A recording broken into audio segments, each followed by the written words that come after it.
Good evening. I'd like to welcome you to the Planning Board hearing this evening, March 4th, 2025, for the Wolfeboro town. My name is Steve Webster. I'm Vice Chair. I'd like to introduce the board sitting with me tonight. We've got Peter Goodwin and Roger Murray to my left, Kathy Barnard. Jane's missing. Okay, Brad Harriman and Julie Jacobs. Julie, would you like to sit in as an alternate? Sure, I'll take somebody else's seat. Thank you. All right, on the agenda today we have two preliminary consultations and two public hearings. We've got some informational items from the ZBA and approval of minutes. The first preliminary consultation is Sawmill Marina. Do we have someone to speak to that? Please join us at the podium and I'm going to step down since I've provided them with legal services in the past. Thank you, Roger. Oh, excuse me. Would you like to jump in here? Yes. I'd like to delay this just for a moment so that Pat Waterman can give a public announcement. Just for a second. Pat? Thank you. Go on. No.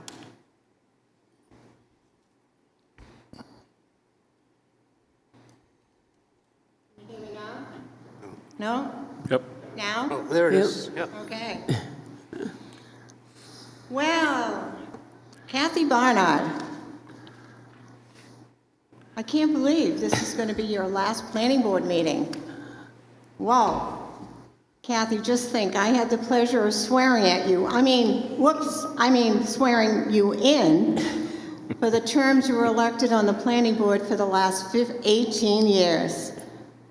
Thank you for serving on this board and devoting your time and expertise in every aspect involved with the board. For the new members, I do have to say this, Kathy will be a hard act to follow. You are truly a big part of the town of Wolfeboro's history. But knowing that you will be still giving of your time and valuable knowledge in the many other volunteering positions that you serve on is a huge plus for the town of Wolfeboro. In my book, you are a superwoman. Thank you for all that you do for the town of Wolfeboro. Thank you, Pat. I have like to have you come up. I'd like to present you with something. Really? Would you mind coming up? Yes, you have to get on camera. Get over there.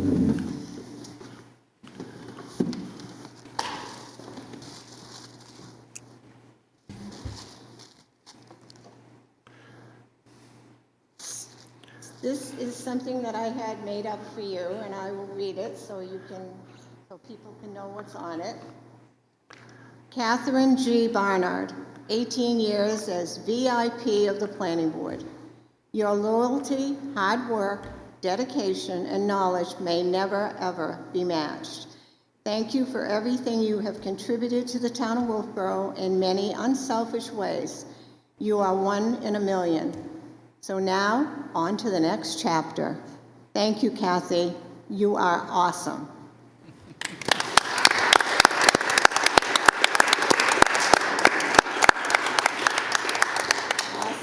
Here's the box for that.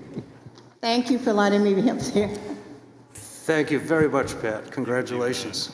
Just leave it I on. don't know how to shut this off, but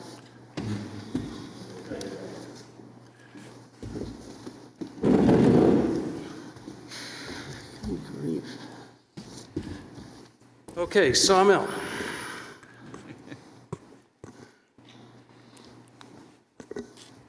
Is this on? Yep. Oh, Try and get right up close so that you can, so we my can hear name- you. Okay, You can also hold it if you want. Yeah, I'll lean in. okay. My name is Mary Pinkham Langer, and I am a board member for the Sawmill Marina Boating Club and also treasurer. And I provided information as to what we are trying to do to help preserve the integrity of the buildings and to continue that aesthetic value. The Sawmill Marina was built back in 1988, and it consists of 53 units in the boat storage building and then 5 units in the boathouse building. And these, the boat storage building, you have a picture of it on the front of the pictures. It's a large storage building. It's 3-sided, enclosed, and the rest of it's open. And that's where the condominium units are located.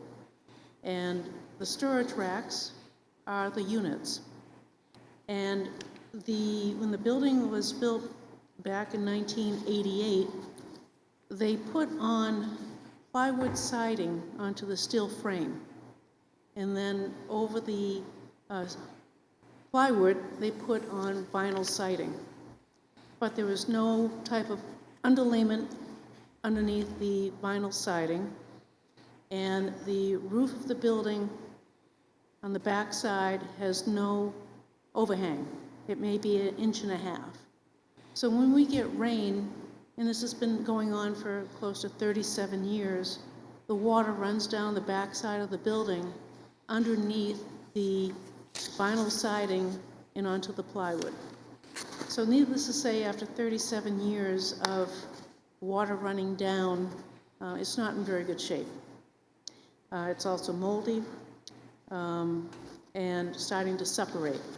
So if you would look at the pictures I provided to you, the first picture on the first page, that's the back side, and the smaller building is our office building. Down at the bottom of page 1 is the boat house building with the storage building behind it. Page 2 at the top, this is the open side of the boat storage building. And then on the bottom, you can see the side of the boat storage building, and you can see the ripples in the siding. We went to the building inspector and asked him, we knew we needed a building permit, and asked him what we had to do to replace the underlayment and the siding with steel siding and steel roof. And he indicated that we had to come before the planning board to do that. So that's why we're here tonight, is to ask if we can replace the vinyl siding and the rotting underlayment with steel siding and steel roofing. The roof is currently asphalt shingle on top of plywood. And that's been replaced once, and it's not in very good shape. If you look at page 3 at the top, you can see where the arrow is. You can see the overhang, the soffit, is about 1 inch, 1.5 inches, and that is what causes the water to run down the side of the building. At the bottom of the page, you can see the growth behind the building. You can kind of see like a green tinge on the building on the left. That's the mold and the mildew from the years of water running down. Next page, 4. I stood out in the rain and took a picture of the rain going down the back of the siding. And then we cut down the growth, and it grew right back. But you can also see, even the back of the building, the siding is warped. So the reason we are here tonight is to ask, again, to replace the siding. On page 5, there are pictures of the inside of the building where the water has run in. It's rusting the interior, and these are the portions that are covered. You can see the plywood, you can see the green mold. On page 6 is the top picture, is just a further back looking on the inside, the open inside. In December of 2022, the winter, we'd had a major erosion problem, and the rainstorm showed us exactly where our erosion was coming from. If you look at the bottom of page 6, you can see where the water was coming in from the back side of the building and traveling across the parking lot and heading over to the boathouse. There are numerous sinkholes around the boathouse, and then if you turn to page 7, to the top, you can see where the water has eroded and made a major sinkhole. So as part of the project to repair the building in the area, we had drainage ditch, not drainage, but French drains put in behind the building. There apparently were 2 levels of drainage, French drains back there that were totally clogged with mud and debris, which weren't doing anything. So if you look at the bottom of the page, you can see what we've just done behind the building. It makes it all look much better. And it's working great. So that's why we're here tonight, to ask if you would have a problem with us changing from plywood with vinyl siding and asphalt shingles on the roof to steel on the roof and steel siding. There's no underlayment, it's just steel on steel on the frame. There's no need for the windows. The windows that they had installed before were facade. They don't do anything, there's plywood right behind them. And I also provided a couple of pictures of rendition as to what it would look like.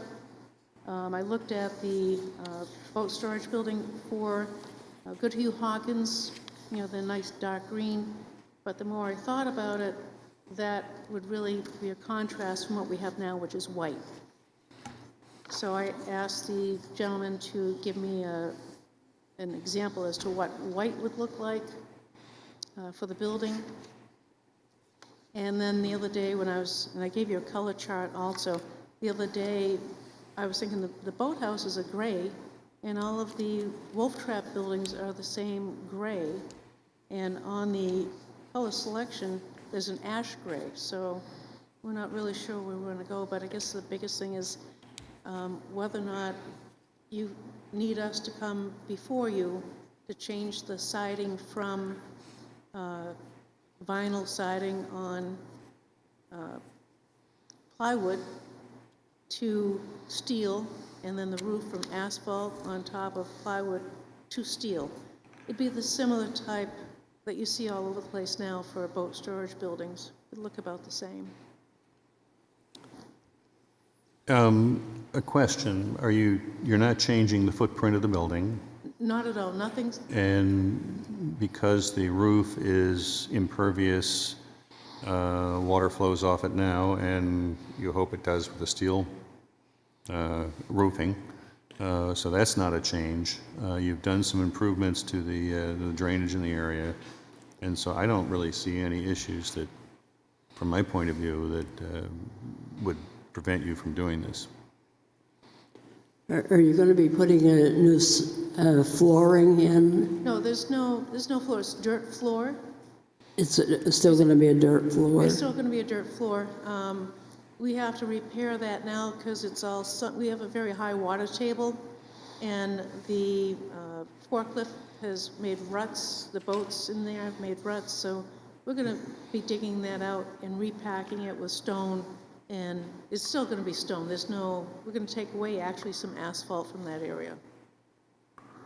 But it's gonna be dirt, still gonna be open, no changes to the size, the structure, the height. There may be a little bit more of a overhang on the back for a soffit, but not much. It'll be basically the steel. Now, the siding that you're talking about, is it going to be vertical siding or is it going to be horizontal? Vertical, So the lines are going up and down? yes. Yeah, I'm familiar with these types of buildings. I'm in that business. And your structure lends itself to a vertical siding that's fastened to the horizontal sidewall girts that are on the building. Of course, you've got options to trim the edge of the roof in a contrasting color. I don't know how Steve. anybody else feels about the color, but Are there fake windows that you can get in that stuff? typically we would install actual Windows? Because windows. I actually like the windows because it just looks like the rest of the neighborhood. You know what I mean? So I'm not opposed to the fact that those are fake this whole time. We just kind of drive by them and they're like, oh yeah, whatever. But it makes it blend with everything else. Taking it completely out, it's not even a barn because a barn would have some windows or some openings. It's just kind of a blank, light gray color. You're talking the boathouse, boathouse? No, I'm saying I like the light gray. Oh, the But- light gray. It would just be one great big huge, at least now you have the fake windows in there. You have a couple of like, oh, you can just drive by because it doesn't make any difference. But I think if you didn't have some sort of optical decoration, it's going to be an eye magnet as to what is that huge thing there. That's my personal feeling. I'm not an engineer, and we didn't broach that subject with our first person that we've spoken with. And the only thing I can see there is you're going to have, vertical pieces coming down, and then you're going to have to, have shorter pieces. I don't, already it's going to be it's going to cost us a huge amount of money to have the existing siding and roofing removed. We're going to have 10-yard dumpsters, probably 8 or 10 of them at a time, for them to take all that down, remove it, so we have the skeleton of the building, and then come in with siding. So we've already got an estimate for over $225,000. So to then add in windows just because It'd be extra.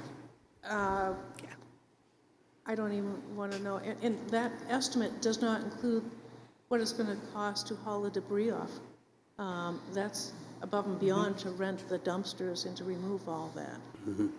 And the good part is we had a fire, I don't know if you remember, back in 2016, the office building, and the fire in the office building was so hot, it melted the siding on the back of the building. And Chief Pinio, fire chief at the time, told me that if they didn't get the office building, if they hadn't gotten that under control, they would have let the office building burn down and protect the boathouse, because the storage building, because that would have been disastrous. So the good thing about the steel siding is it's non-combustible. So you have steel on steel, so we shouldn't hopefully have a problem with that, and it should last us 40 to 50 years.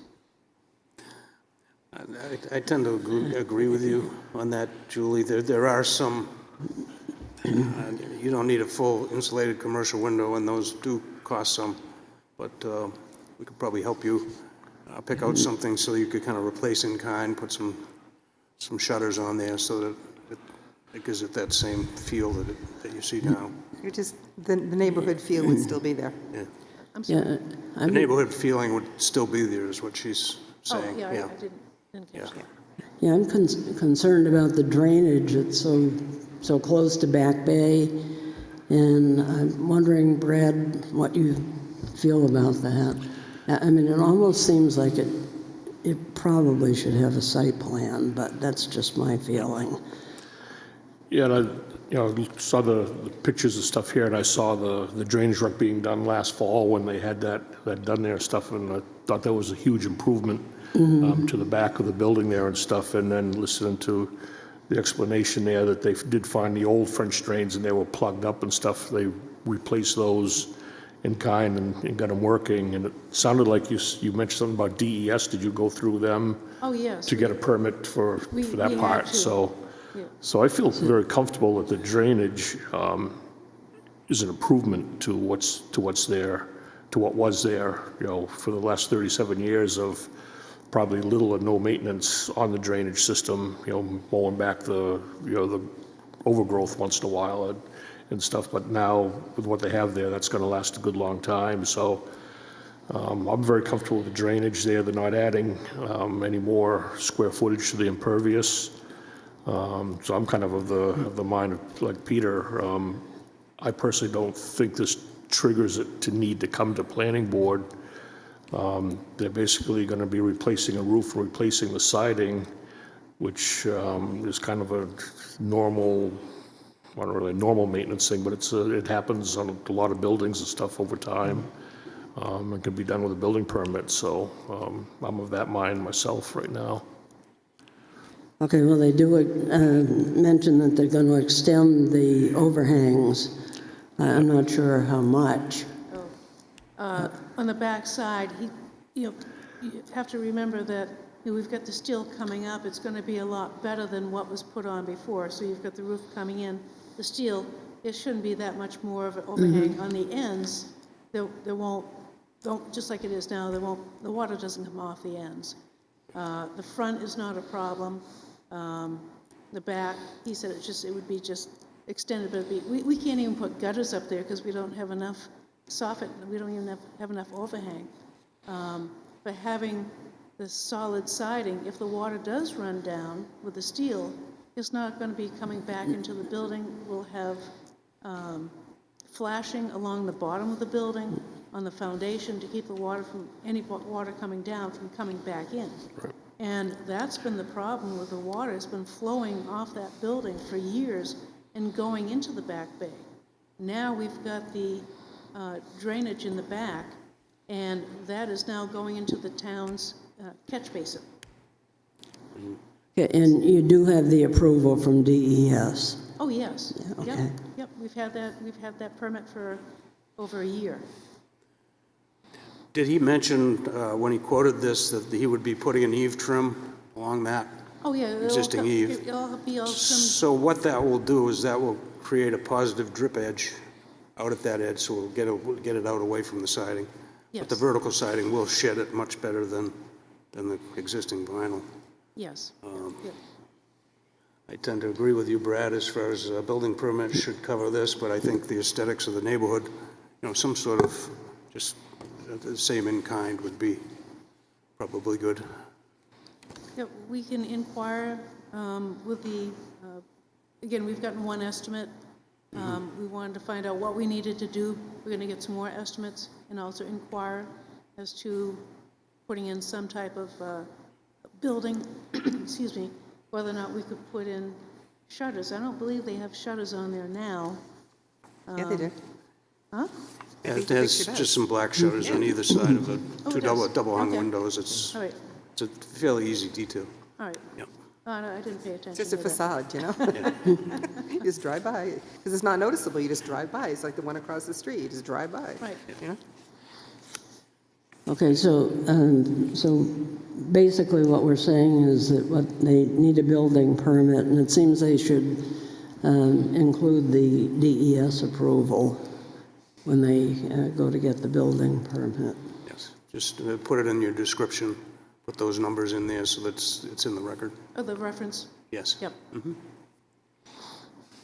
Thank you. I know this has been a problem for you for a long time, so it's great that you're, And again, Able to do it's going this. to take us quite a while to get the funds together to do it, so it's not going to happen overnight. So we're looking maybe 3 years down the road okay. and hoping that the siding stays up as it is.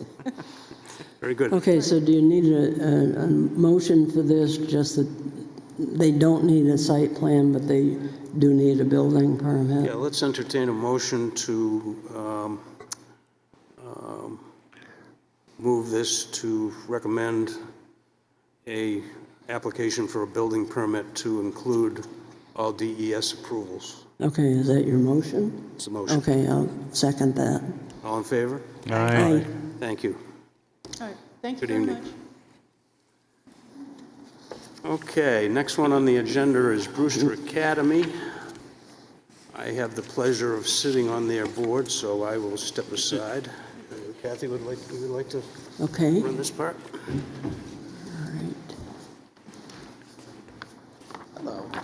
Hello, everybody. How are you? Okay, why don't you introduce yourselves? Different in and- our packets? Yeah, we've got a couple Yeah, packets we coming have around, the- just some drawings for you guys to look at. You have it? Oh, wonderful. Okay. My name, Peter doesn't more have over it. there.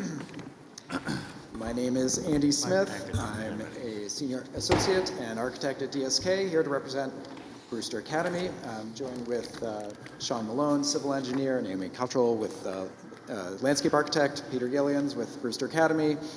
We wanted to present a preliminary view for you guys. This is a draft submission for your comments and kind of feedback. We want to get it to you as soon as we could so that we can get your insight on things before we go too far down the road. This is an exciting project for Brewster. Traditionally, on their campus, the parking that has existed in kind of their main academic quad area has been somewhat in conflict with their student pedestrian flow.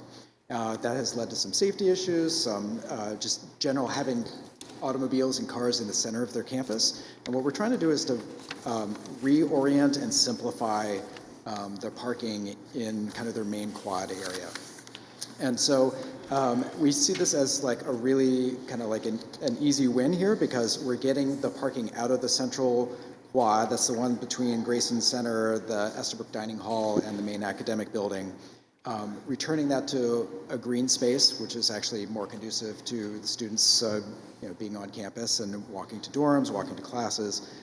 And also simplifying the traffic flow off of Main Street. So on the plans here, the Main Street is on the top of the page here. It's kind of a little bit off the page at the very top. You can see on that first page, L101, that right road, that is Estabrook Road. And so what we're proposing to do is for Academy Drive, which is a private road on Brewster's property, is to actually omit that curb cut along Main Street. We're trying to simplify traffic for both parking and deliveries, so that so everybody would come in off of Estabrook. We're creating a new parking lot. We're actually reducing the amount of impervious area, but still kind of maintaining as many parking spots as we can, per our requirements and per the counts. And then at the same time, kind of opening up that green space down closer to the academic buildings. And so we can go through each of the pages real quick if you want, and then open up for questions. Again, this is to kind of get your feedback as we're developing these drawings. The packet that you have in front of you doesn't have everything. It doesn't have plant species. It doesn't have the photometrics for the lighting yet. That's coming down the road. We're still kind of making all that and refining it. So the first page is a demolition plan that's talking about what's going away. You can kind of see how the parking kind of goes, it runs plan north to plan south, kind of vertically on the page, and we're kind of reorienting it and pushing it closer to Main Street to kind of get the vehicles and cars out of the central quad as much as possible. That L201 plan, that second page, that's the kind of illustrative site plan. That's the one in color. L202 is where you can see, that's going to be in the next sheet. There's a couple of views that show you from Main Street what it would look like to take out that Academy Drive there.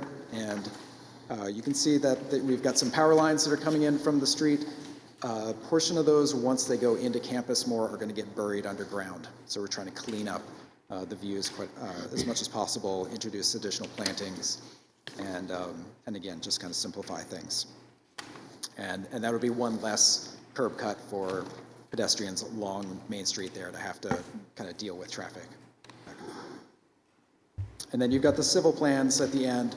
Those are the last two pages, which really get into all the details of burying the power lines, how the parking lot's going to work with Estabrook Drive, and how some of the new pedestrian paths in the central campus area are going to work. You guys want to add anything? No? Okay. So there's no buildings associated with this. This is primarily a site work project. So we're not anticipating that we need to get a building permit per se, but we wanted to make sure that went through site plan review so that you guys could respond. And you are coming for a site plan approval? Correct. Yeah, right. We assume that's what is needed. Yeah, okay. All right, because we're going to need to see the number of parking spaces that you have now, and then the decrease. Correct. Deal with the drainage issues to see Absolutely. if that, yeah, okay. All right, and how disruptive is it going to be changing the electrical, burying the lines? Well, disruptive to the campus or disruptive to the... Yeah, so, I mean, I guess, I don't know, Peter, do you want to, maybe you're a little bit more in touch with how that's going to affect the campus? I mean, as far as disruption, we would still keep service to all our buildings. We would set up everything for the underground, and then we would cut over to it when it was ready. So it would be minor disruptions on our side. as minimal as possible. Okay, and I noticed you're moving the spaces away from the Rogers building, the old gym.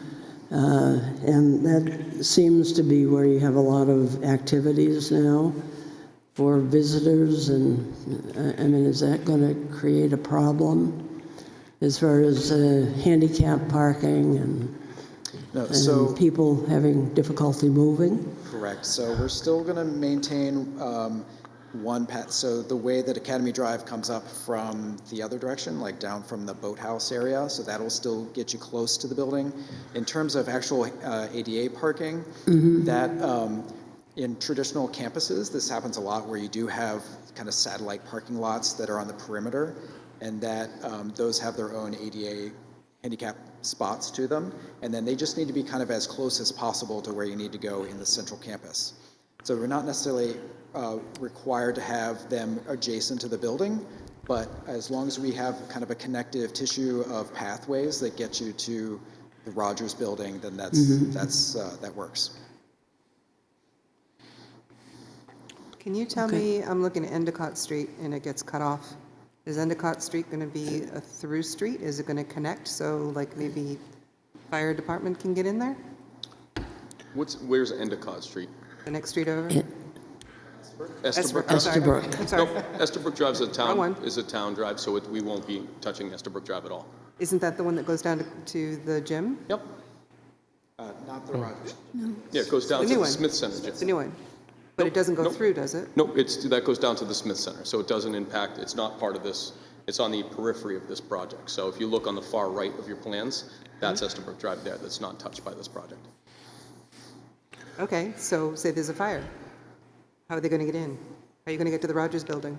Yeah, as Andy said, we still maintain the internal path. They would come in to So you have to go Academy all the way Drive. around Academy Drive and on all the way back up?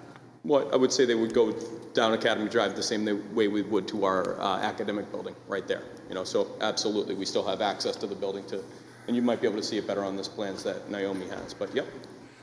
Still have full access for fire. So this is,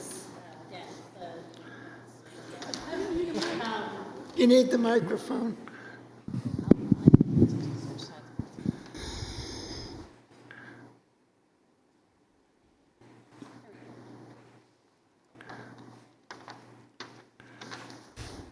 here, you want to go in front? Yeah, okay, great. So you can see up here in the north, this is Main Street. And actually, what we're showing here is, and it's probably would be better if we had rendered it in a different color, but it's not part of the work, but we are leaving, this is the driveway. And so you can get up and around this building from the Academy Drive that would be left here. So you do come down and around and would be able to come up here to service that building for fire and loading and other things. And this is where the loading happens currently, is on this side of the Rogers Center. The other street that you're talking about, which is Estabrook, again, on this side, remains as it is currently. Is there a connection at all between the two so that you're not, forcing yourself into just one entrance and one exit so that you have two ways in and out for an emergency? Yeah, we still have an exit that could exit through Green Street and an exit that could still happen on the other side on Clark Road as well. Yep. I would assume that any new lighting that you would put in would be dark sky compliant. Yep. Yeah, we just haven't decided on the exact specific, but obviously dark sky compliant, no higher than 20 feet, all the same things we deal with all the rest of the lighting on campus. Is it going to have the same flavor of what you just installed? Which we installed where? The lights and all this other stuff that you did to the Rogers Center, is it also going to have the same flavor? You're just going to continue the look? Yep, absolutely. Well, in terms of the pole lights? Yeah, the pole lights will like that. Yep, go ahead. Sorry. So the campus pole lights that are around in campus are a standard that they've established. And so we're going to try to continue that same look and feel with some minor upgrades to some of the poles, but not a major departure.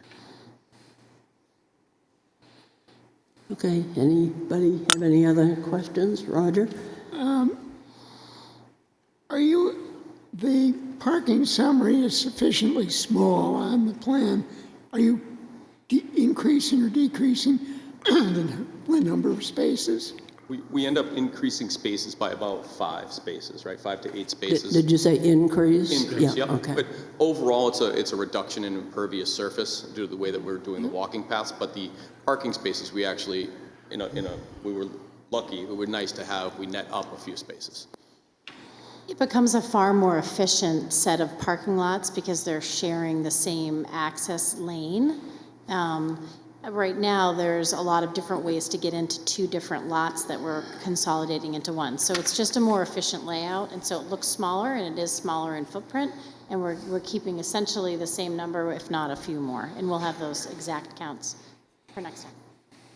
Is there any pervious pavement? Is there what? Any pervious pavement? Oh, pervious. Yeah. It's been brought up before, I think, in terms of the soils that we have on site, that you need a certain type of soil that will actually accept the water to go through a pervious asphalt and actually collect it. Want to talk about Sean? Sure. Sean's the expert. Yeah, I'll save you here, Andy. Thanks. Sean Malone, Oak Consulting Group. I am a professional civil engineer in the state of New Hampshire. As Andy was mentioning, the soils on the site are not great. We did a couple test pits in October, I think it was, to look at what the actual on-site material is. And about 2.5, 3 feet down, we get into a very silty, dense till. Water will not percolate through that. So the use of pervious pavers, it isn't gonna really do anything. What ends up happening, you just end up having the water pond and sit there, and then you get heaving and destruction of the pavement. But what we are adding, in addition to the decrease of overall impervious area, is we're adding a biofilter basin in the landscape island in the center of the parking area. Yep, right in there. And what we'll do with that, because of the poor soils and high groundwater, we'll underdrain that. So we'll serve as a filter to enhance the stormwater treatment a little bit more. On that as well, I think that right now, if you look at the existing plans, the way in which the asphalt is laid out is that it does go directly downhill towards the lake. And we have now not only this filtration, but then also this larger lawn, which would be acting as a vegetated filtration for runoff from the parking lot if it were to go that direction.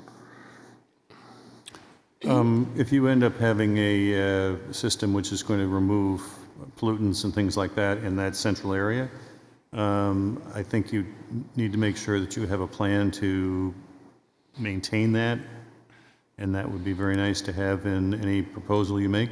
Yes, absolutely. Yeah, Absolutely, as part of kind of our standard process and design whenever we develop a stormwater management system, because there will be other components, new catch basins, manholes, we will provide a operations and maintenance plan for that system. So are you going to be providing a stormwater regulation management plan with this? Yes, yes, sir. And that'll conform to our regulations? Yes, and we believe just with the reduction of impervious area, we're already decreasing the amount of volume and runoff going to the lake and lessening the pollutant load. In addition, this runoff right now is captured and directed to a kind of a treatment swale down by the boathouse. I don't know if you're familiar with it, but it's part of that system. So there already is a treatment component involved in this system.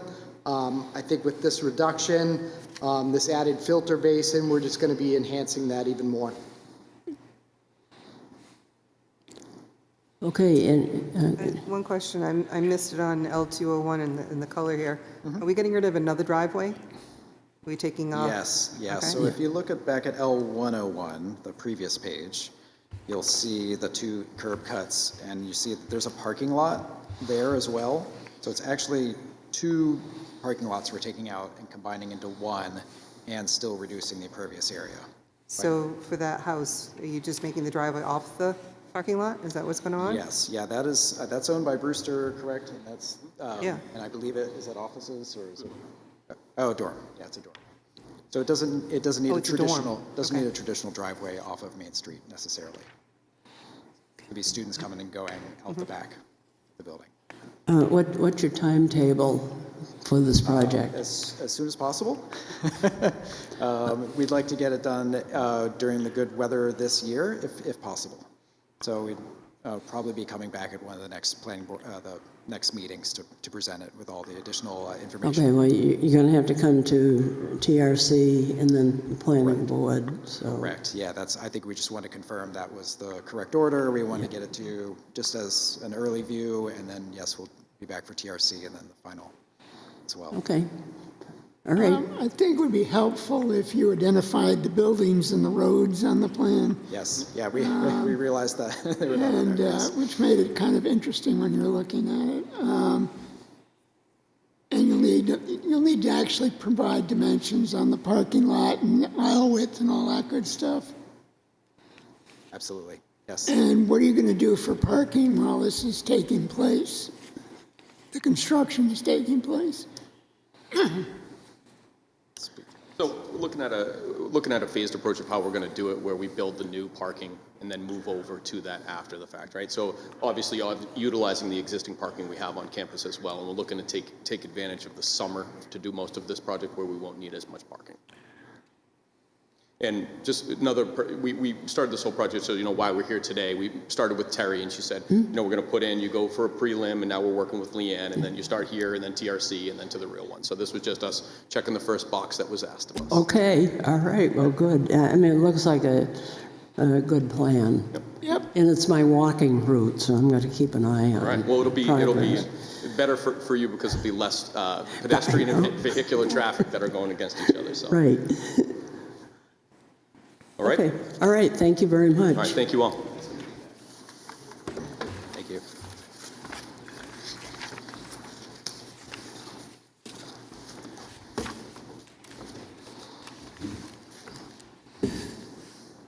Okay, moving on. Next on the agenda is the public hearing for Granite State Adaptive, a site plan review amendment at 5 Jennifer Circle, tax map 188-28, case number 2025-08. Formal submission and public hearing.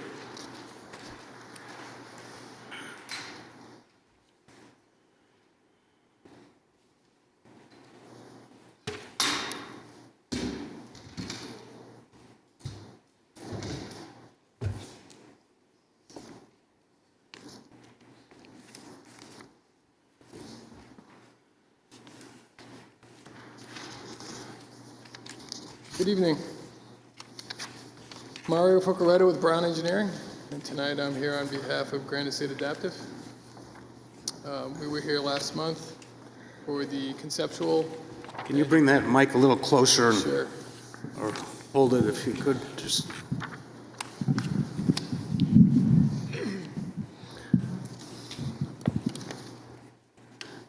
We were here last month for the That's conceptual. better, thank you. And before I get into the changes that we've made or changes on the plans, I just want to reiterate the process that we've gone through to get here and the reason why we're here. Granite State Adaptive was a site plan that was approved by this board November 14th of last year. Shortly thereafter, Jennifer from Granite State Adaptive has reached out to us at Brown Engineering, voicing concerns about the safety of that design. Those concerns are primarily around the stormwater ponds, the size of the ponds, the depth of the ponds, and the location, as half of the ponds on the proposed site plan were placed between the barn and the field, forcing the path of travel to go around these ponds for the horses and the handlers. It was then brought to my attention that the zoning board has determined that this project is in agricultural use. That determination was perpetuated by the planning board during the deliberation, and that this project meets the state statute definition for agricultural use, further sending that home. This is important because within the stormwater regulations in Wolfeboro, agricultural use is exempt from stormwater regs.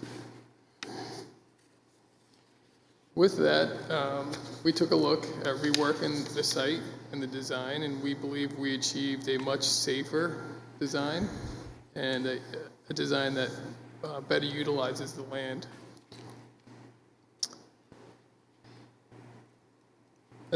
So in order to achieve this, first we thought we might be able to get away with an administrative change to the site plan, but the town required that we go through a site plan amendment. So that's where we are now. And this part of this process was going back to the TRC.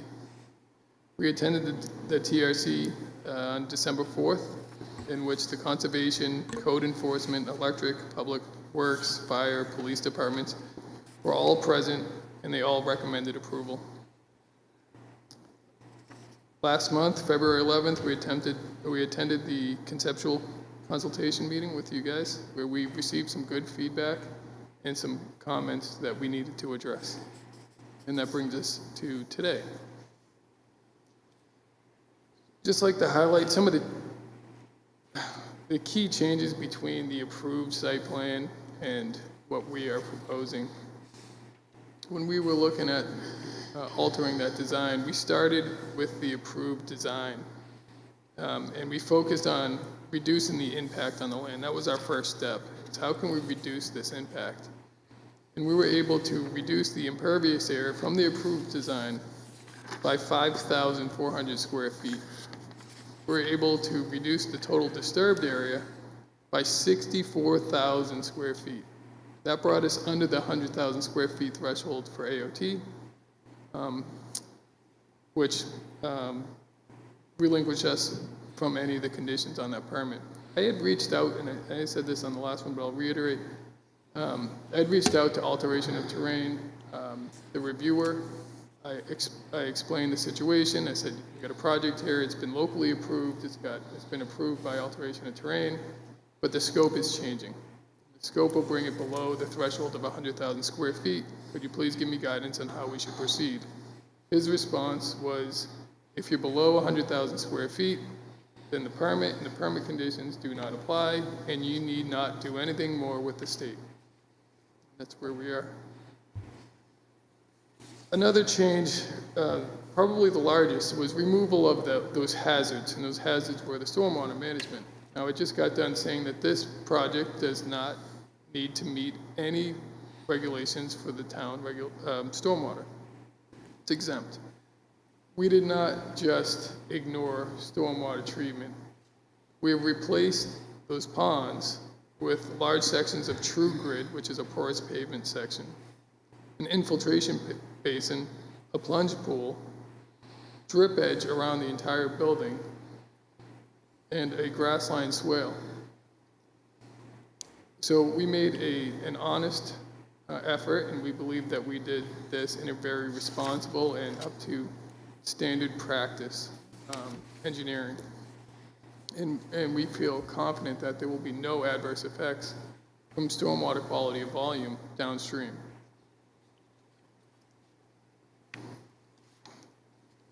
From that last meeting, there was for the consultation meeting, we received kind of 4 bullet items from the board for us to look at.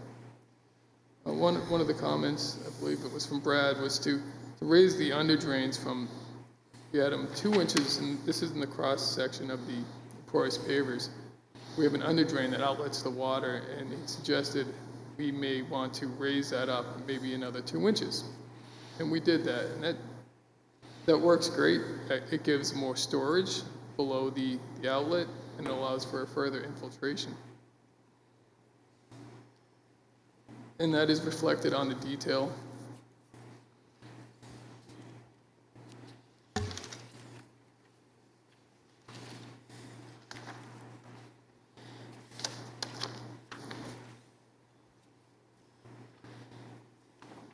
The depth below the under drain is now 4 inches. We were asked to show snow storage on the plans.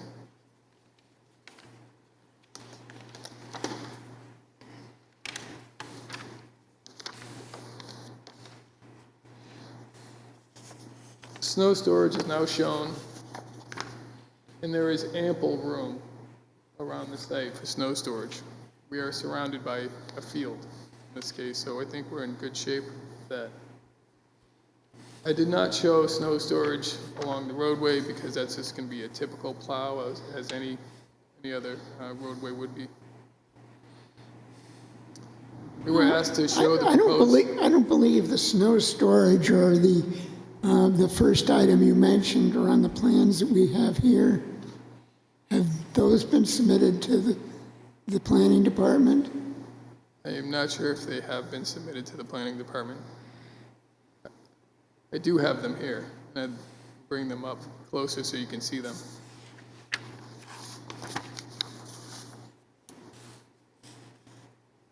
Do they have revision dates on them? They do, yes. Okay. The third item was to show proposed lighting on the plans. And there's 4 standing lights here. 1, 2, 3, and then there'll be other lights that'll be attached to the building. Essentially, this is the same lighting schematic that was previously approved by the board. We did not add lights or change the light fixtures. I did add a note. Note 7, all lighting shall have full cutoff shielding, dark sky, and shall comply with the town of Wolfeboro standards. I don't know that that note was necessary because, again, the lighting that's proposed here was already approved, and I just assumed that it would be, but it was a comment from the board, and I figured I would address it that way. And the last comment was concerns about the compost area. And it was, a member was concerned that runoff would essentially leach that material down gradient. My response to that is the same, although now we do show some grading to further depict that. And again, I'm sorry if you don't have a copy of this in front of you. But essentially, it's a common practice for source control being a source of contaminant and how it is controlled. This is most usually done with AOT if you're doing like a gravel pit and you have oil or some kind of contaminant. And the main items that are part of that source control is going to be an impervious base, which this has concrete cover from rain, so rain doesn't fall directly on it, and that it slopes away.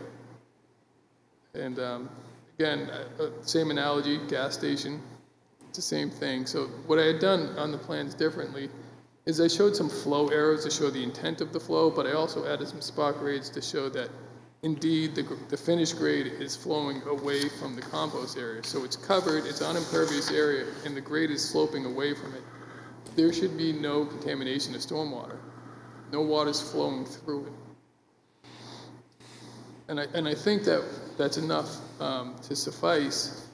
We can go further into vegetated buffers. It's another alteration of terrain stormwater treatment. It's not usually used because it takes a vast area to use it.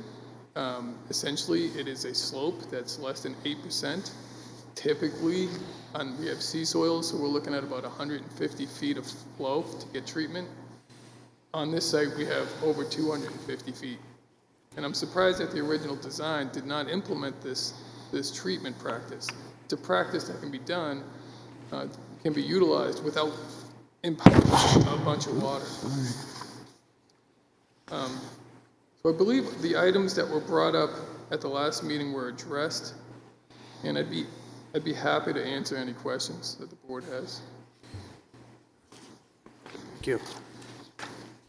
I do believe that you are required to be dark sky compliant.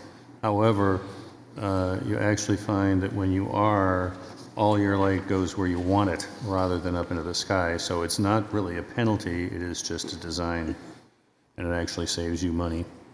Thank you.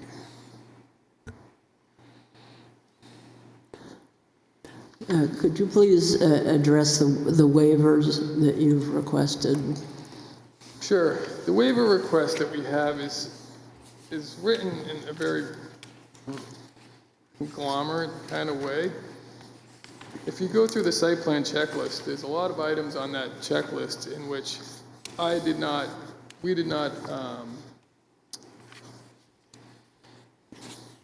did not adjust. So what we worked on was the grading and drainage. That's all we focused on this, and that's really what the amendment's about.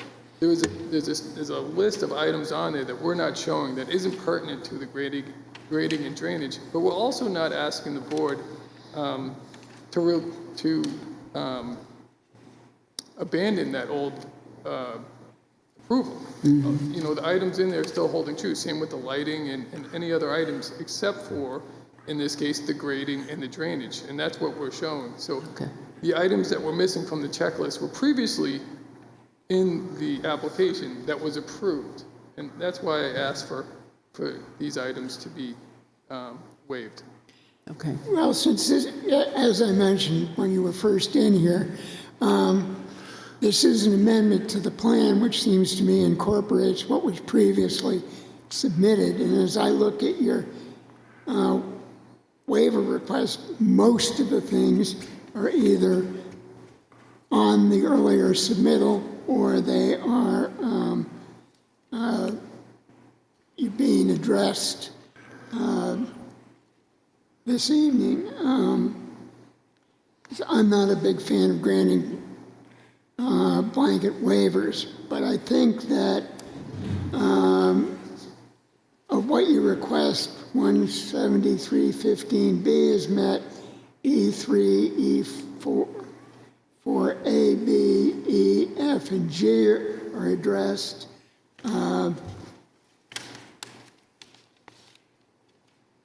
J, it's part of the planner review. They want you to address where the electric lines are going to go.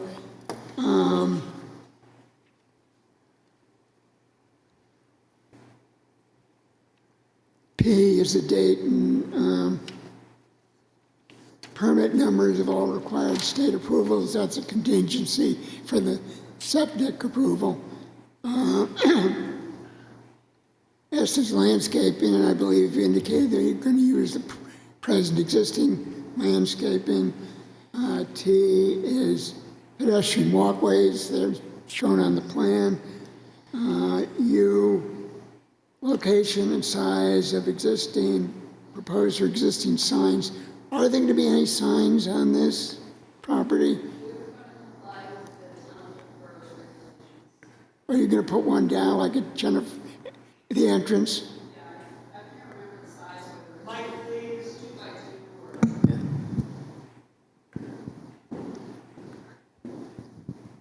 I believe the sign, Can you identify yourself? oh, sorry, my name's Jennifer Frazier. I'm the Executive Director of Granite State Adaptive. And I forget personally the size for the town of Wolfeboro's regs. Are they 2x2 or 2x4? But we'll comply with whatever the town's regs are. Okay, I mean, I think that should be recognized that you are going to put an entrance sign in compliance with the regulations. Okay. So nobody comes back and asks you whether that wasn't on the proposal.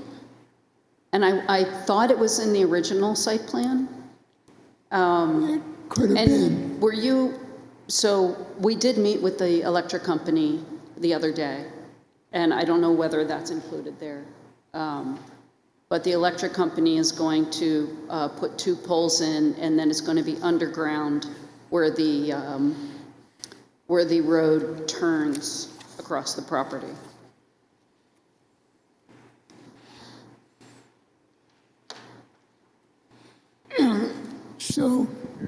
So there's 2 poles that are going here, and then it's going to be underground from here. Kind of across from the house. Barn's up here. Thank you.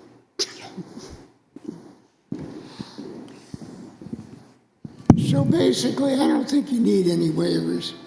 I'd be happy to not need any waivers. I did a precautionary.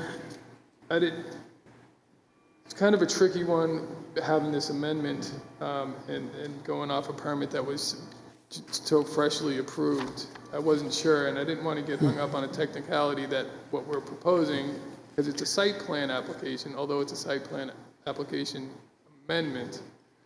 So I put that in there just for cover. I'd be happy to drop that waiver if it's not necessary. Okay, that makes sense. No waivers, No waivers, no.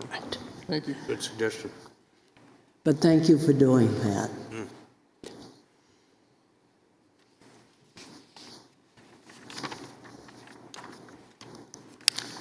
Have you seen the tie and bond letter that the town received? They were the third-party review. Just briefly, my office is located in Ashland, and we had lost power 10 p.m. last night, and it was gone all day today. Ashland, Plymouth, Holderness, whole area. So briefly, I got a quick look at it just recently.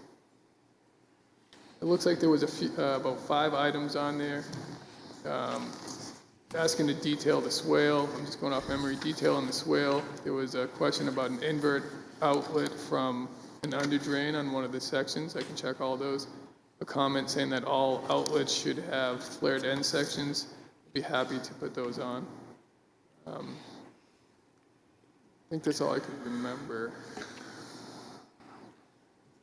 But these are all very easily achieved.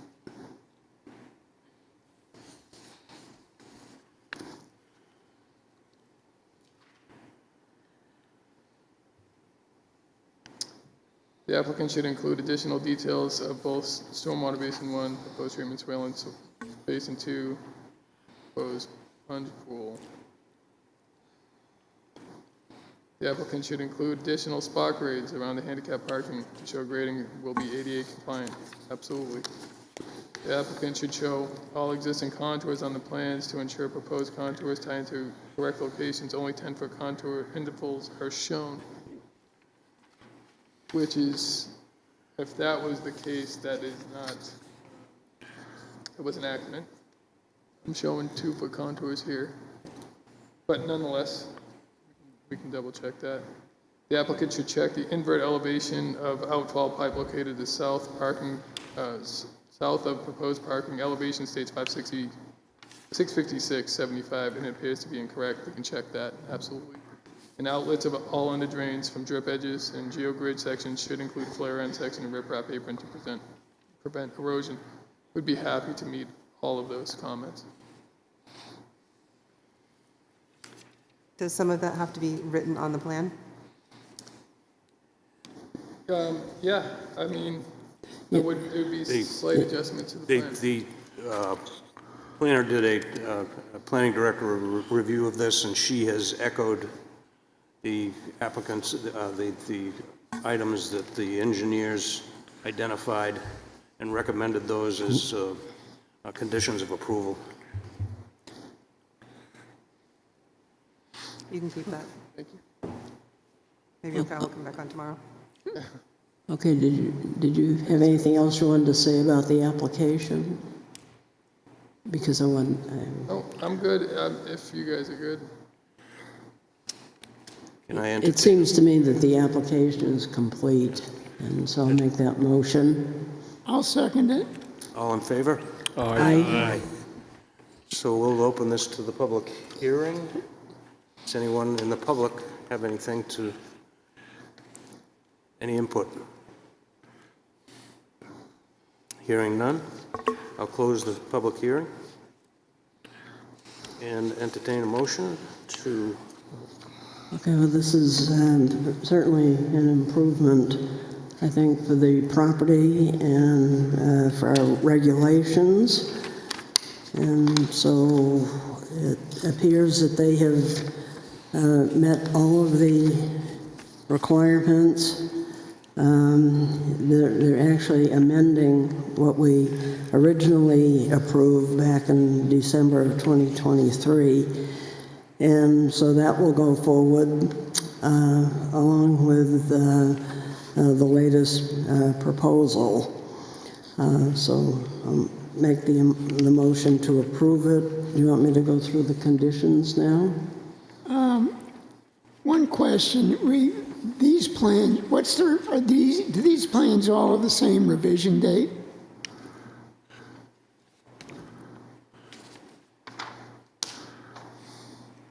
Yes, And what's the revision date? today's date, What? March 4th, 2025. So Roger, some of the stuff that he has to put on the plan, so these aren't going to be the ones that get turned in. There'll be one more revision That's- added to these, which will be the revisions per the conditions. But we're approving some of the changes some of the changes you've made, and it does say the plans as amended, the date of approval. Understood? And the question is, since you addressed this off of those plans, which we don't have, do we want to include that? The update to what he addressed this evening? Well, what the planner is suggesting, that the conditions to be met prior to the signing of the plans. And so at that point in time, you could revise the plans. Okay, that'll work. Yes. That'll work. And then the conditions to be met after. Okay, so do you want me to go through the conditions? Certainly. Okay, well, this is a motion to approve the amended plan. Following plans, as amended to the date of this approval, are hereby incorporated into the approval, and it lists plans 3, 4, and 8. Number 2, plan amendments. They have to comply with the tie and bond third-party review letter dated 2/25/25, and please make the following plan changes prior to submitting the final plans for signature. And there's a list of 5 changes that you have to make. Condition 3, current use. The subject property or a portion of it may be in current use. The applicant needs to check with the town assessor's office regarding that issue. Condition 4, the final drawings, each individual sheet in each set of drawings must be stamped and signed by the land surveyor, engineer, or architect responsible for the plans. And then they list the 3 plans.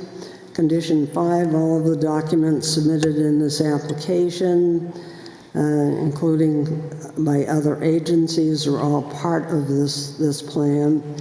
And 6, the applicant shall be responsible for the payment of the recording of the notice of decision at the Carroll County Registry of Deeds. And then we've been asked to add condition 7, that we need to add numbering for the new structure per the E911 standards recommended by the Department of Safety.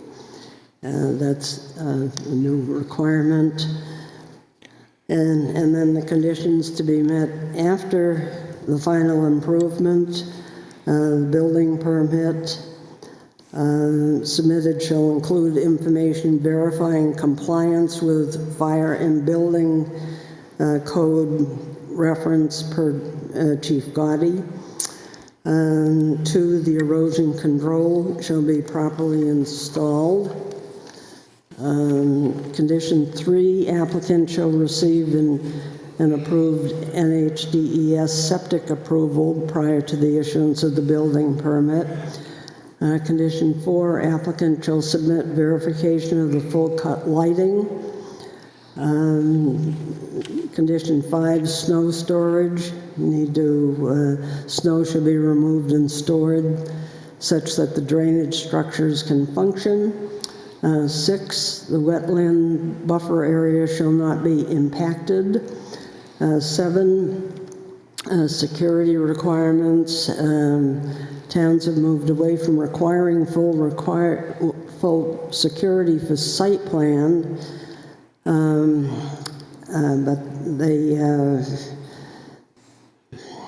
let's see, and only requiring security in case of a site left unbuilt is causing undue harm to abutters or public roadways. The security is then used only to button up the site until a new buyer developer is brought on board. Condition 8, active and substantial development for this project needs to be started within 24 months of the planning board approval. Condition 9, for in perpetuity vesting purposes, RSA 674-39 for this project is defined as completion of the project. Other permits, all required municipal, state, and federal permits must be submitted. As-built plans are required. An as-built site plan is required. And then the last condition is that the appeal language shall be added to the notice of decision. And that's it. Yes. Thank you. Do I get some sort of an award for that? Well, we might be able to arrange that. All right, so that's your motion. Yes, if somebody would Do I have second. a I second. Great. All in favor? Aye. Opposed? Hearing none? Congratulations. Thank you very much. Thank That you. was It's a great really, project. really good. Yep. So, Okay, next hearing on the agenda is the Zimmerman Family Limited Partnership Site Plan Review at 29 Center Street, Tax Map 21817-1, Case 2025-07. Formal submission and public hearing. Is there someone here to speak to this? There Jim is. Lowry, representing P&D Family Limited Partnership. Welcome. So we're proposing a 18-foot diameter gazebo to be placed on property at 29 Center Street, which is right at the corner of Center Street and Pine Street. It's just going to be a gazebo. Is going to be mounted on 8 12-inch piers, approximately 36 inches off the ground. It will have electric, no lights. I believe it's a minor site plan review. You have the packet, I believe.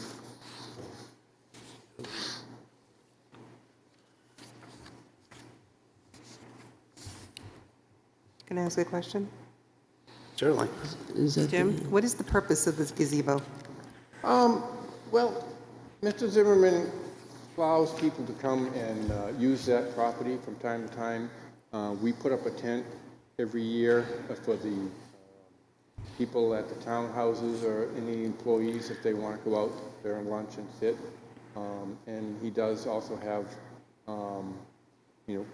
car shows, political rallies, etc. there with permission. So it's not going to be just private use, it's going to be public use as well? With permission. It's private property, and mostly for the employees and the people who reside at and around Clock Plaza. But other people with permission will be able to How would you go about getting that permission?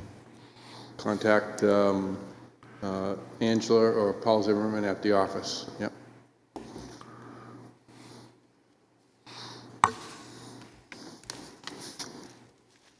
And are they going to have an electrical,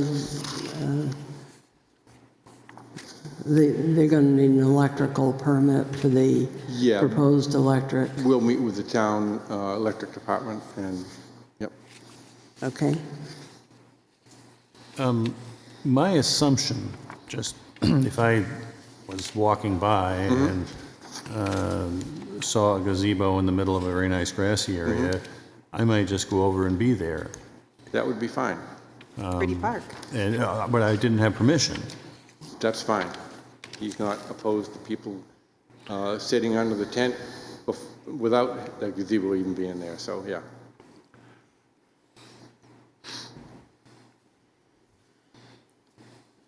Hey, Roger, I see you turning that page there. Is this considered an accessory structure? Well, A shed? we have the section 17592.1, which is the front wall of the principal building should contain a front door wrong one.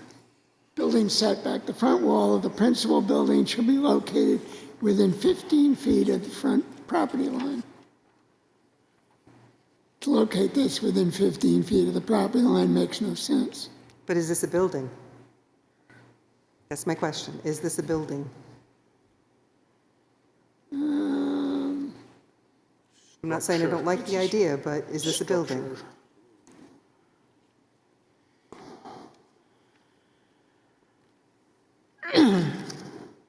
Well, a building is any structure designed or intended for the support, enclosure, shelter, or protection of persons, domestic animals, chattels, or property. And you've got structure is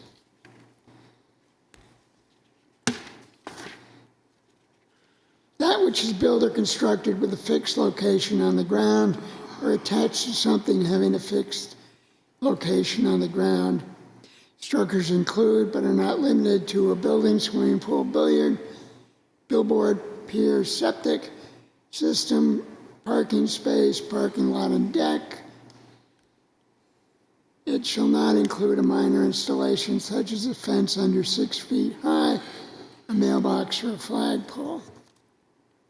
So I think we've got a structure and possibly a building. I think that the building ends up having an enclosure, and a gazebo is not going to be, quote, enclosed. That would be my point of view, was, and it's not, it doesn't have 4 walls, or in this case, maybe 8 walls, whatever, but it's not an enclosure. And so therefore, this is in some ways more like a permanent tent. It's a pretty shed. Well, buildings shall include all attached structures such as open or enclosed porches, carports, garages, balconies, stairways, and other similar structures. But that's for purpose of determining exterior dimensions or footprints. So, Turn back and see what the allowed uses are. Because it was a building and a duplex and then it was accessory building, and then in that section you're at. to be an accessory building, you have to have a primary structure. Right, that's what I thought. Right. This is the conundrum. It's an Amish country gazebo. It's pretty.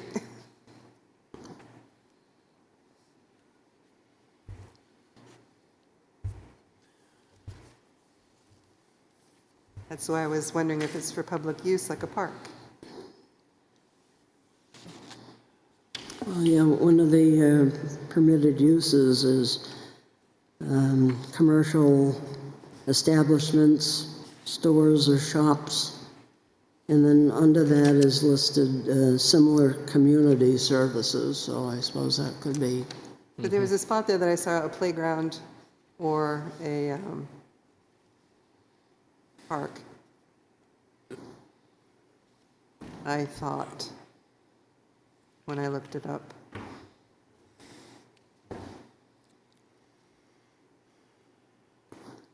It may have been under the complete C1 zoning. It's really an accessory structure, isn't it? I know. Or for an accessory use. I'm reaching. Yeah. Right, yeah. 17591 permitted uses is accessory structure. And accessory uses, B and C. But isn't this the primary structure? There's only going to be one structure Right. there. That's why I went down to E. I see. And under E is Similar community offices, service. restaurants, and similar community services. Yeah, I don't think the use is an obstacle. We've got the 15 foot setback.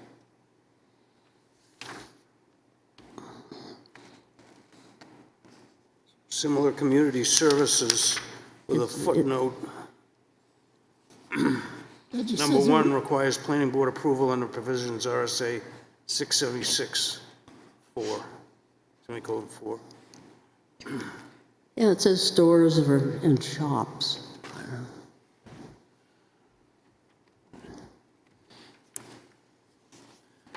One note that we did get from the planner today was that she reviewed it and noted, because this project is very minor in nature, she says, I gave the property owner permission to submit a hand-drawn site plan as opposed to requiring he pay a survey to locate the proposed structure on a full survey plan. Black and white site plan was part of the public record file. In addition, spec sheets of the architectural details of the building by Amish Country Gazebos has been submitted to help with your review. So she's calling it a proposed structure.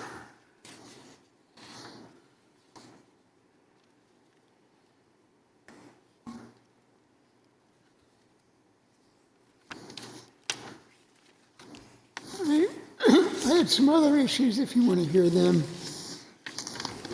Yes. I agree, it's ridiculous to have a survey, and I have no problem with using the tax map.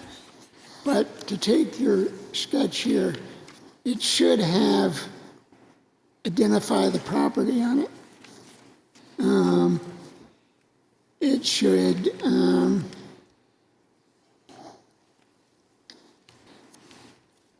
Yeah, like this. it should be located on the plan. On the dimensional plan. Wherever it is.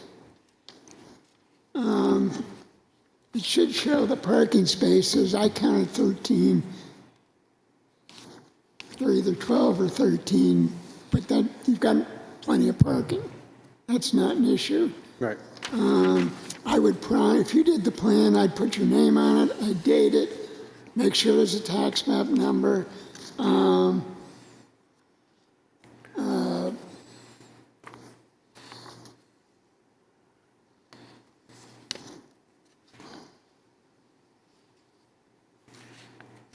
And then on this plan, this doesn't have a surveyor's seal on it, and it's got a rectangular, circular gazebo. Do you have a survey plan that has a surveyor's seal on it? That plan there doesn't have the surveyor's seal on it? No. No. No, it's not signed off. And then I think if you reference this plan, that should be sufficient. Okay. Right. There has been a request for waivers of 173-15E, all sections. Can you speak to that request for the waiver? I'm not a fan of them, but I think that Okay, well, I was asking the applicant to speak to it. You're thinking show the name, date, tax map, setbacks, existing parking, and reference the C1A plan as conditions of approval, Roger?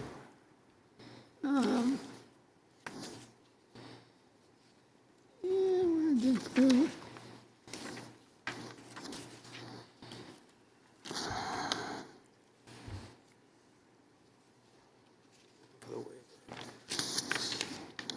So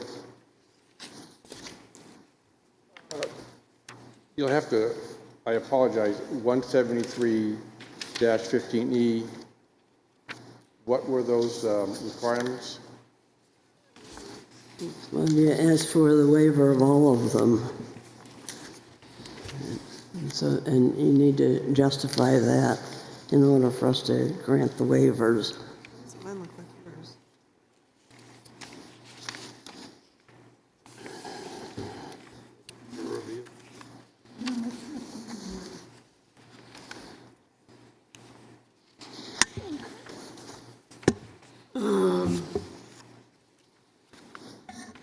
I think there should be we should grant a waiver of the 3 copies of plan prepared by a land surveyor. It's 17315E, requirement of a land surveyor or an engineer. Then under E1, if you add the title of the plan, the owner's name and address, and your name as agent, date the plan was prepared, do a rough scale of the plan, which you'd get off.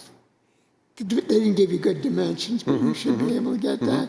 Date it was prepared. We waive E1, which is name and address and seal of the preparer. I don't think we need a north arrow and a bar scale. We don't need to show property lines with, and then under 3, I think we can waive 3A. If you can get a copy of the survey with a seal on it, that should take care of everything there. It's got the streets, no streets within the proposed development. You've got the area, and then the site plan.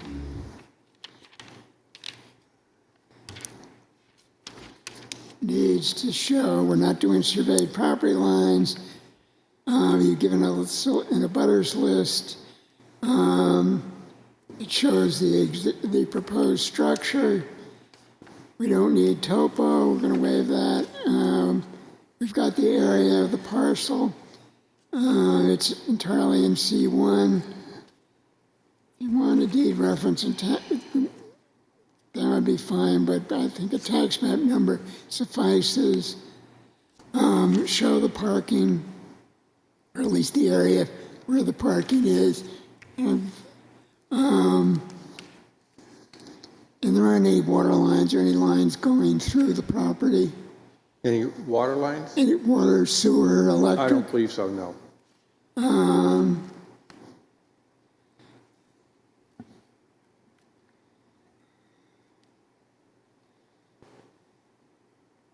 you give the setbacks from the dimensions from the boundaries. You can have a sign. They're not, no, we weren't going to have a sign. Okay, and then I would suggest that you take this and take the numbers off the other page and just write them on it. Okay. And I think that does it.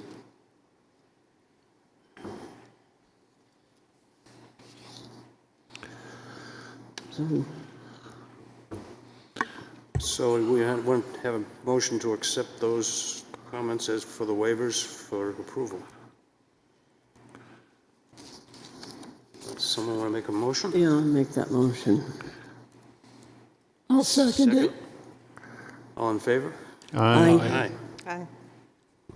Thank you. I guess I do have a question. Are they duly recorded in what we're waiving?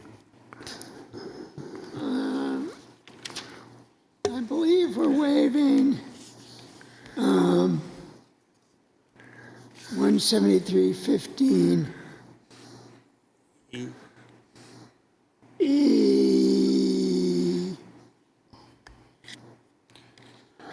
I mean, all I'm saying is you went through the list, and the issue then is it delineated as to what those are rather than just... E1, E, small e, E2,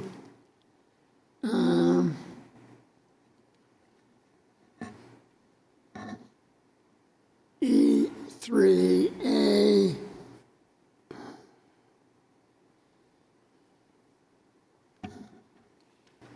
E4A,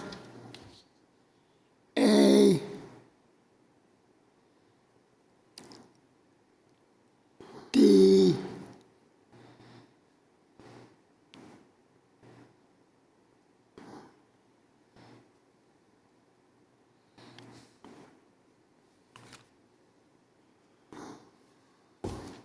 K L M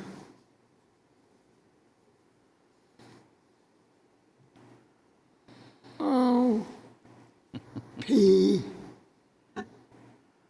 Q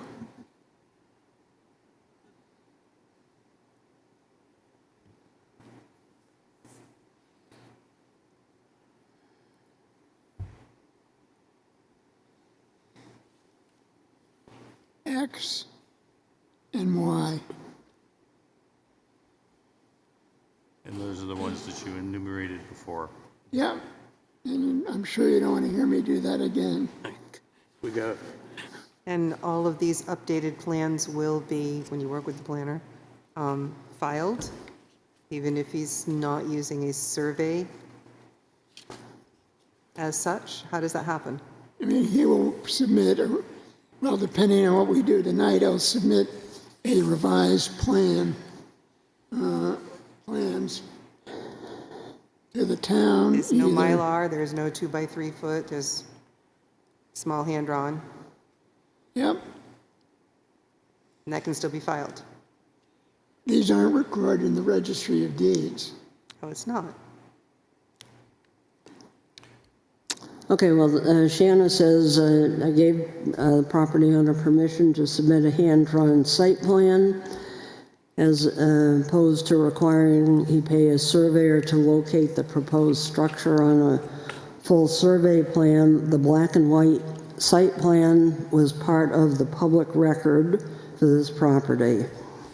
In addition, the specs sheets of the architectural details of the building by the architect have been submitted to help with your review. So those are her comments.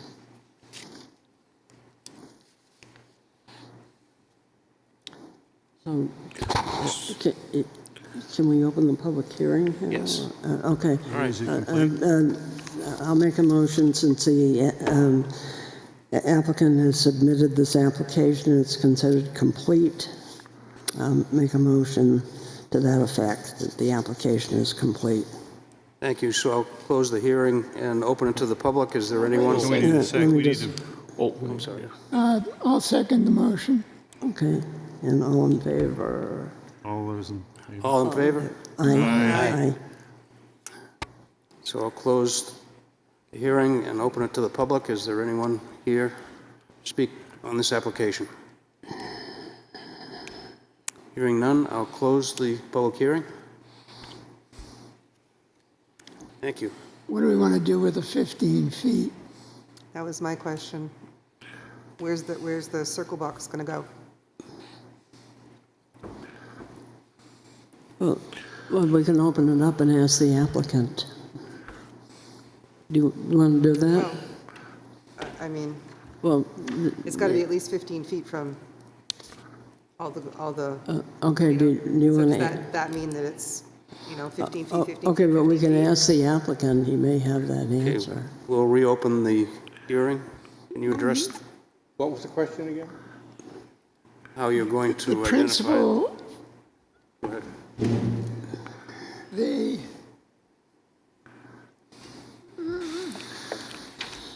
What are the setbacks going to be for the gazebos? What we're trying to figure out, where is it going to go? Okay. the, There's no numbers. well, the issue, you're going to add that, but the issue is the front wall of the principal building shall be located within 15 feet of the property line. So it needs to be, 15 feet from Center Street and 15 feet within. can it be more than 15 feet? No, that's the problem. Oh, I see. That's a zoning But board is thing. this really a structure? And a structure is an enclosed thing, and this is basically a tent. And I guess from a vision of what this is going to look like, to be centered in the middle of that property is better than sitting 15 feet from the edge.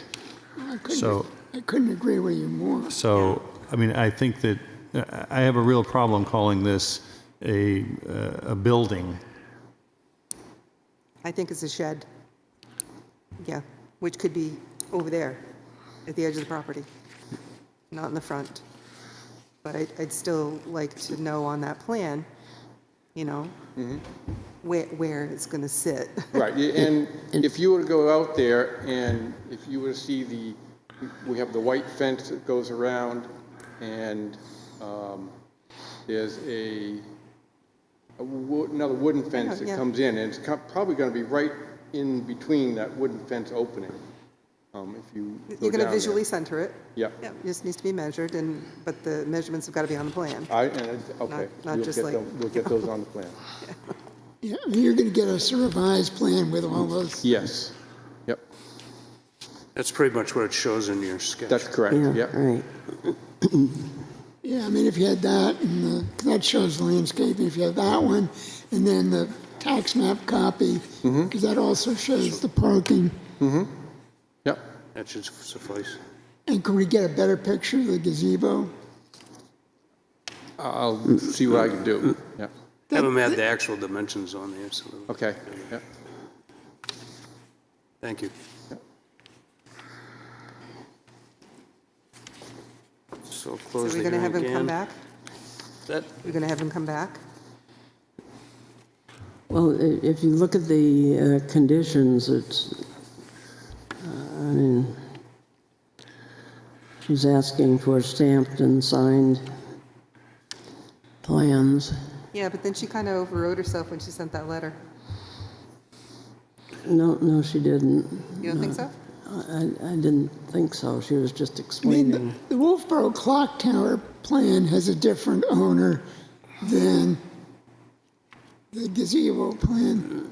I think between the time the clock tower went up and now, he put everything into a family limited partnership, a trust, so. But I think if you can get a surveyor seal on that and just reference it somewhere, that's sufficient. And Okay, so is the public hearing closed again? yes. Okay, well, I make a motion to approve this gazebo with the following conditions. The following plans as amended to the date of this approval are hereby incorporated into the approval. Plan 1, the restoration site plan is one of them, and 2, the final drawings. Each individual sheet in every set of drawings must be stamped and signed by land surveyor, engineer, or architect responsible for the site plan. The applicant shall submit the following, and mentions the plans that need to be submitted. And then all of the documents are part of the plans, and then the conditions to be met after the final approval. Drip edges shall be installed to help infiltrate the roof runoff. Erosion control shall be properly installed on site prior to any site construction. The January 21st, 2025 email from Zimmerman to Pruitt speaks to the fact that electrical receptacles will be installed. This will require an electrical permit prior to construction.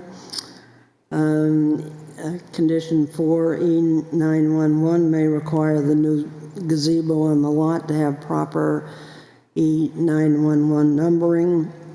5, active and substantial development for this project is defined as construction of utilities and buildings. These must be started within 24 months of the approval. And then the vesting purposes, the landscaping, if more landscaping is required, it shall be maintained. Other permits, all required municipal, state, and federal permits must be obtained prior to the pre-construction meeting. And the applicant shall be responsible for the payment of the recording of the notice of decision, And the final condition is the one about the appeals. Note, number 2. Yep. Final drawings, we just discussed that they didn't need to have to be stamped by a surveyor. Okay, well, Yeah. I'm just reading what was on here, Yeah. so whatever corrections people want to make, that's fine. I'd like to say final drawings incorporating the changes discussed at tonight's meeting shall be submitted. I don't think we need to be at 24 by 36. I think something that, you know, I think these are probably, 8.5 by 11. Okay, so, And I would reference the first plan on what you're submitting. okay, so that's condition 2. Yeah. You want that in? Yeah, I'm more okay. worried about the stamping. I'm more worried about the surveying, not the size Yeah, of the we're not plan. doing stamping Yeah, so certification. the size of the plan is. No stamping and, No stamping. yeah, okay. And also, there will be the plan of the building with the, Yep, a plan of the building with the dimensions. and,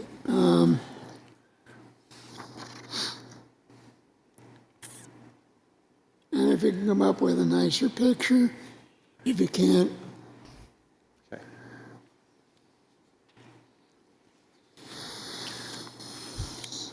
Kathy, do you approve those changes to your Yeah, amendment? well, I was waiting to see if there were more. Yes, yes, I would. did I miss anything? I don't think so. Okay, so those are basically the changes, so I can include that in my motion. I second the motion. All in favor? Aye.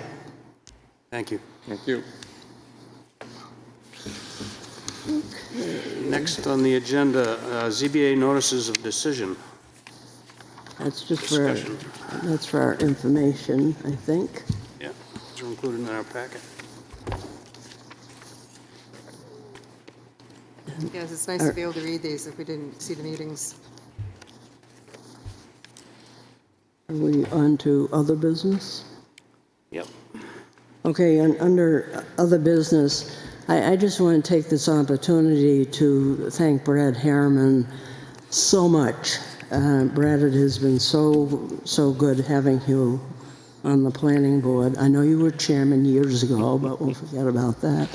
And I think your expertise has been so helpful, and I thank you very, very much for your time. And I know it's hard because you then have to go to a Board of Selectmen meeting the day after, so. Thank you. So thank you very much. Yeah, I mean, I would like to second that as someone who appeared before the board when Brad was chair, and I really think that his knowledge has been very helpful to the board, and it was important to have that knowledge. Right. And he has certainly been a very fair and even-handed board member. Thank you. I don't think any replacement will have his background of construction and things like that to help us move forward. Appreciate it. Thank you very much for your service, Brad. You'll be sorely missed. Yep.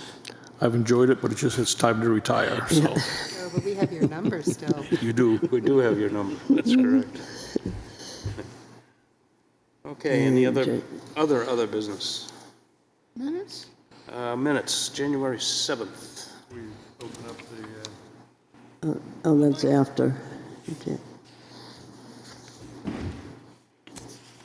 So, January 7th minutes. Public input? Public input? No, that's afterwards. After the minutes on the minutes. agenda. I'll make a motion to approve the January 7th, 2025 minutes. Second? All in favor? Aye. Second. Roger has changes.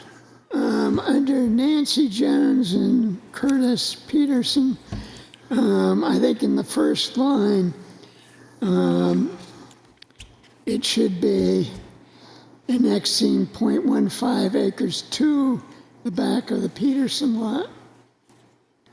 Not annexing .15 acres of the back of the Peterson lot.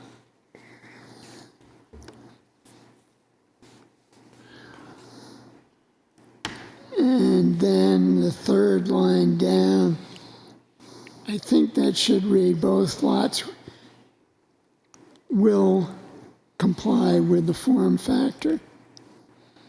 My recollection is that they didn't. The Peterson lot just missed by a little, I think.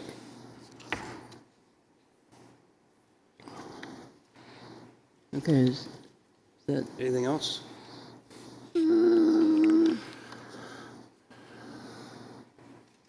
No. okay, Revise that motion to, amend my motion to say with the corrections. with the Second. corrections. All in favor? Aye. Aye. Okay. February 18th minutes.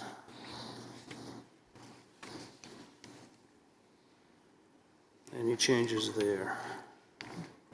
I have a request on this. I'm loving the numbers down the side, but I do find without any indentations after sentences or ideas that it's like one big blob to read. So a simple indent when we have an idea change or the end of a sentence would be really nice in the next set of minutes. For the formatting. Otherwise, it looks lovely. Yeah, I think that may have been discussed.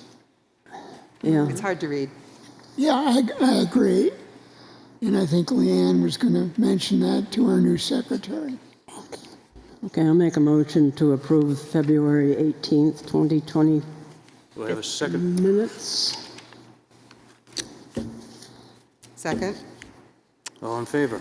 Oh, On page 3, the mystery and a member of the public is Ann Blodgett, B-L-O-D-G-E-T. And in the last full line of 5 other business, What line? it's the last full line, well, What it's the number? third line down under other business, What number? 5, other business. Third line. 116? Well, it's 118. And it wasn't a preliminary site plan to reduce the parking. It was to reconfigure the parking. Okay, Reconfigure.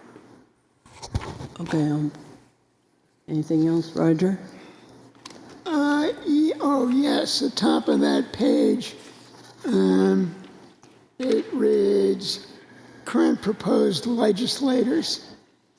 And I think that should either be current proposed legislation or current proposed bills.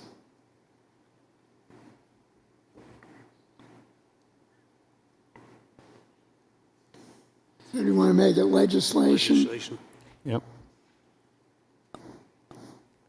Okay, so I'll amend my motion to say with the corrections. I'll second. All in favor? Aye. Thank you. All right, public comment. It looks like this might be Kathy You're Ann Barnard's. You're Ann Blodgett. I'm Ann Blodgett. B-L-O-D-G-E-T. 1 T. Ann with an E. I think this is Kathy Barnard's last meeting after a marathon career of service, not only here, but in so many other places. I got to work with Kathy on the Friends of Town Hall, and we had some giggles and laughs and successes. And then we worked on the charrette, and she was tireless as always. And other things, of course, I always used to take pictures of her gardening because it was like inspiration, and I knew I would never be on my knees at her age. So I want to thank Kathy as a member of the public for her tireless service. I will miss seeing you up there, Kath. Bye. Thank you, Thank Ann. you. Yes. Suzanne? That's a hard act to follow. Suzanne Ryan. I'm here as zoning board chairman this evening. The ZBA board has a couple of requests for the planning board to consider for your work plan for next year. Add to your list if you would. The first one is the mandatory water hookup, section 175-83, through our council and town council with an issue that we had come before us.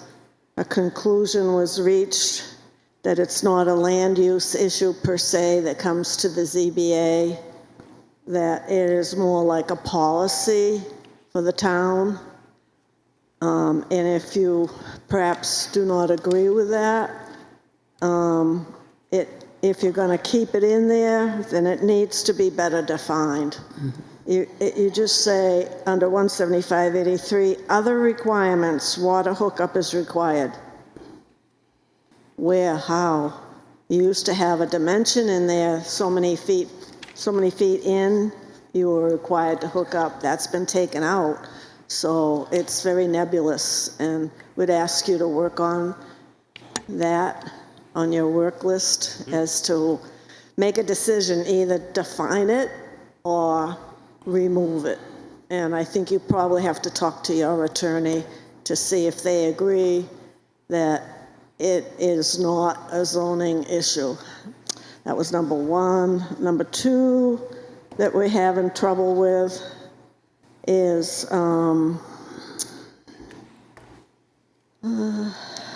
what was it? The in the village residential district, section 175-70, setback requirement. Setback requirements you give your front yard. You've included a maximum 30-foot setback, meaning you have to be closer to the road. We ran into this with Hunters, and we just had an application for that too.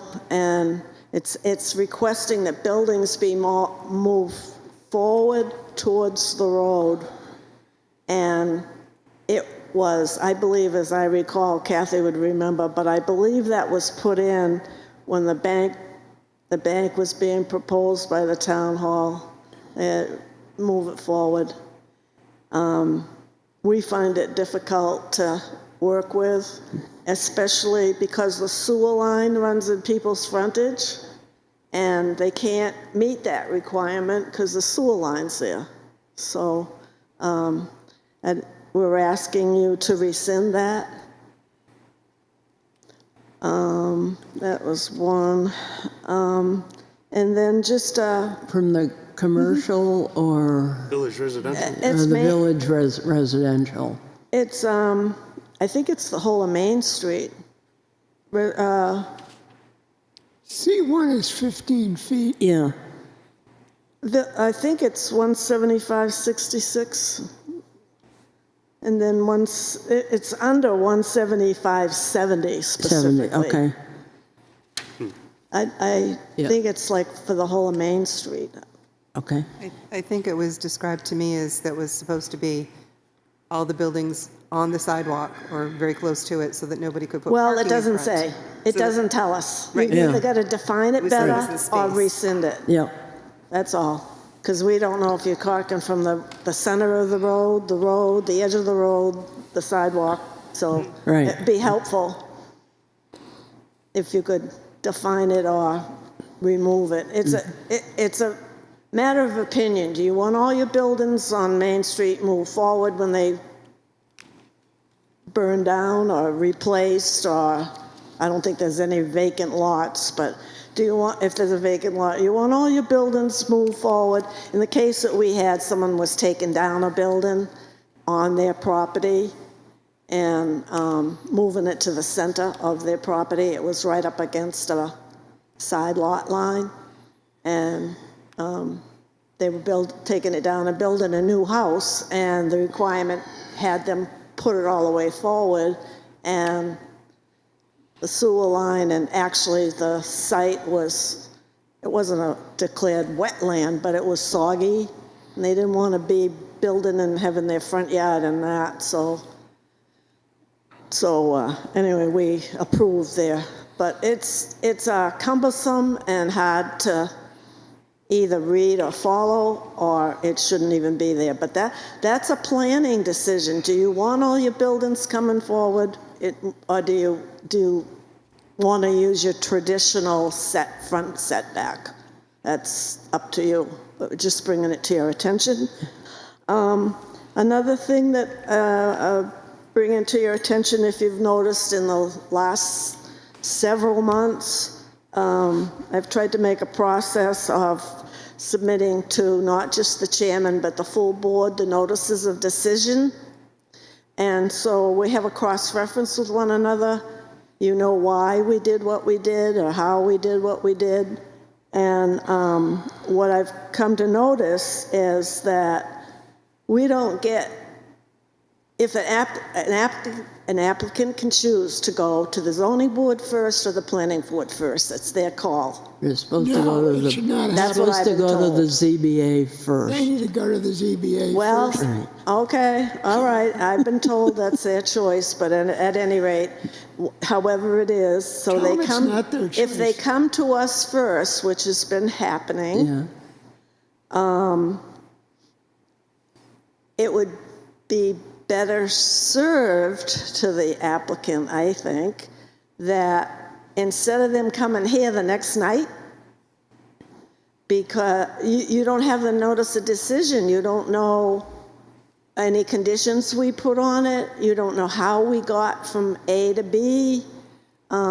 It would be helpful to you to have that information, so if you could schedule them your next meeting 2 weeks after would be very helpful. And then also in that process, when you guys get an application that would involve the ZBA, if we could get what your final decision is and how you derived at that. So if we just could keep this paperwork going back and forth. I did happen to pick up one. It was inadvertent in our file. It was planning board decision. And I went, oh, for crying out loud, if we had had that, it would have been so much easier for us to understand where we're going with that particular application. So that would be a help, if it could work. And then lastly, this is, I'll just leave this. I'll leave that copy for everybody. Looks like the printer was running out of ink. You can barely read it. But on February 19th, 2025, the Board of Selectmen had a meeting. At the end of that meeting, there was public comment. There was an applicant who is having difficulty processing her application. She came before the board to explain her position and her feelings as to how she got in the position she was in. I'm not going to go into that. But she stated at that meeting, and it was quite concerning, and I hope I can make the record clear tonight, that she stated, and I'm quoting as best possible, I was told by my attorney and engineer that they would not go, they being the attorney and engineer, that they would not go to the zoning board to help her out. She said, in fact, that no attorney in the town would go before the zoning board regardless of what they thought, her attorney and engineer. The ZBA would not approve this as the the board is not approving anything. And that's not the first time I've heard that. It kind of permeates through the town. So what I'm giving you tonight, and I'll be going to the Board of Selectmen tomorrow night, because it's a black mark that I don't like. Not everybody has to agree. We don't all agree, but we all try to do our job. And so in 2022, we had 8 approvals, 3 special exceptions, and 5 variances. We had one denied variance. That was it. We had 8 approvals, 1 denied. In 23, we had 4 approvals,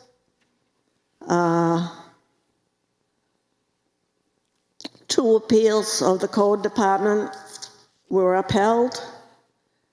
We had 2 requests for rehearing, and we had to deny those. And we had 2 denials, but we had 4 approvals. 24, currently, we had 9 approvals. 5 were special exceptions, and 4 were variances.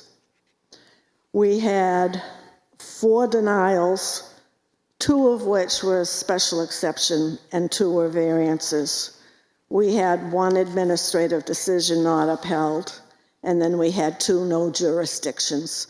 So I feel good about the work that we're doing, and sometimes it's difficult to get there. Sometimes we have a hard time figuring it all out, but I think the approvals have far outweighed the denials, and the denials are based on the criteria, the limited scope of authority that we have, and that's we're 5 criteria, that's it. So we don't have waivers. We're not fortunate enough to have waivers. So I thank you for listening to that. Thank you, Suzanne. Thank you. Suzanne, just because somebody wants to do something doesn't mean they can. Sorry, I can't hear you. Just because someone wants to do something doesn't mean they can. So you are the people who are making sure that it's done according to the law.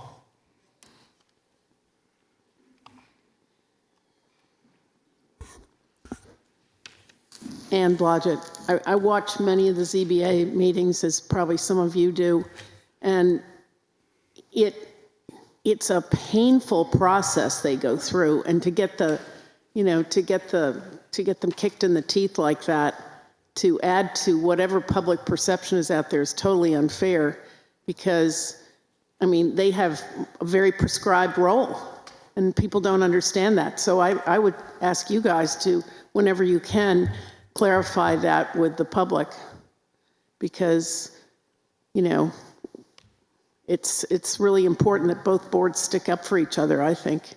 And I think that the years of the past planner, the crap that landed on them was totally horrendous, because the last planner did not do his job appropriately, and it filtered down to them to pick up the pieces and be the bad guy. So that's my personal opinion. Thank you. Thank you, Ann.